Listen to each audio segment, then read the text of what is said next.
Good morning, folks. You're watching Plasma Rain on the Sun. We first shared something like this last July. It was on the opposite limb that time.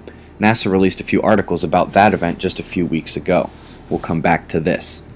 The evolution of satellite technology, ever more detailed observations, and while the article title focuses on the timeline of the universe, the most important part is that other certain basic assumptions about the universe will have to change. This is an excellent historical look at new evidence on megavolcanic blasts. It took them a while to put it together because their evidence has spread from Jersey to Africa. How much better is the new Landsat satellite? This much better, courtesy of NASA's Earth Observatory. Canary Islands quake swarm update. This is where I said the rumbling had stopped 2 days ago. There were a few more that day, but yesterday she picked right back up like it didn't like being ignored, and it is continuing today. Chemical spill a few days ago isn't enough to make the news, unless it causes a fish kill, which it is believed to have done. The Byron nuclear station did a manual shutdown of a reactor to fix a cooling pump malfunction. They say there's no danger. Australia, the severe weather continues, and yesterday, when I told you need to be wary, I cannot say I expected tornadoes and gale force sustained winds.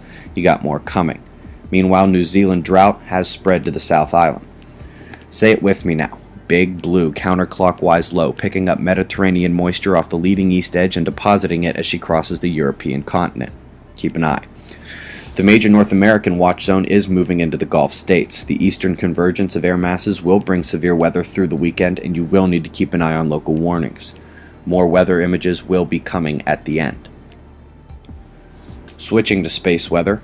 Cosmic ray density is elevated like yesterday, but steadier and still within safe range. The lone Earth-facing eruption barely deserves the title yesterday. It was a mini filament release, but there was significant activity elsewhere. You'll remember the polar radiation event we had a few days ago. Earth's magnetic connection to the sun was surged and it delivered energy directly to us. Well, let's say you're lucky enough to catch a flare in the act. This D region absorption prediction map is good for something else. Shows the radio blackout areas from X-ray radiation of solar flares. Indeed, that is actually the more primary purpose of this. It's just easier for us to catch long-duration energetic events than these brief flares. This one hit M range and did cause minor radio signal degradation for a brief period. This flare came from the departing active regions, the ones we focused on yesterday. Please folks, don't be shy, share what you know. The newbies aren't going back to watch 700 videos of mine to see that the sun has been mysteriously favoring her flares to face away from our planet.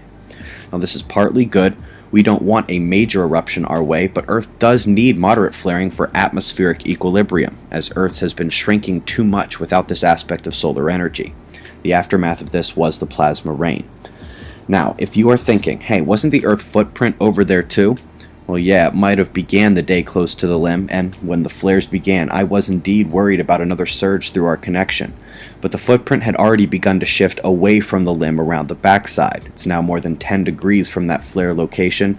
You can see it trying to pull back to the Earth side with 4 connection points compared to yesterday's 3. Right in the middle of all of that is where we got the flare. On to the umbral field. Nothing has changed in my analysis from yesterday. The nicely formed field bulges have a gap on the left, turning in now.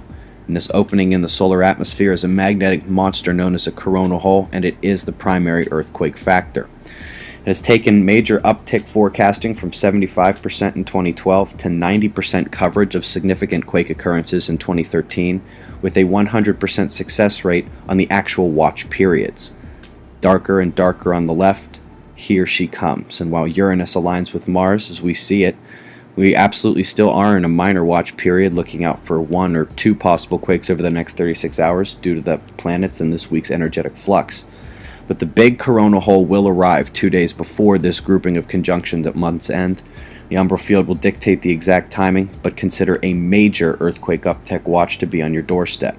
Eyes open. No fear, it's 6:30 a.m. Eastern Time, and that's the news. Be safe, everyone.